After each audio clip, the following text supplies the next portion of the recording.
యుద్ధం ఆగిపోయింది. ఇక అమెరికా ఇజ్రాయెల్ దాడి చేయవు, అట్లాగే ఇరాన్ కూడా వాళ్ళిద్దరూ దాడి చేయకపోతే చేయనని చెప్పింది.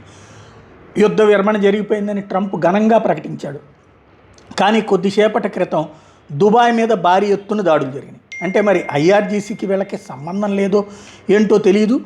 దుబాయ్ తాజాగా ఇందులో ప్రాబ్లం ఫేస్ చేసింది. బాలిస్టిక్ మిస్సైల్స్, డ్రోన్స్తో ఇరాన్ భారీ ఎత్తున దాడికి పాల్పడింది.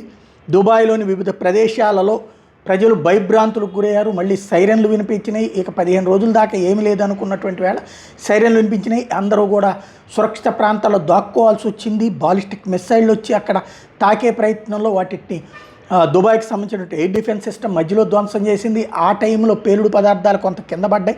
అదే సందర్భంలో డ్రోన్లను ధ్వంసం చేసింది. ఆ సందర్భంగా వాటి అవి పాడైపోయి అవి పేలిపోయేటటువంటి సందర్భంలో ఉన్నటువంటి కొంత నిప్పు కింద పడింది.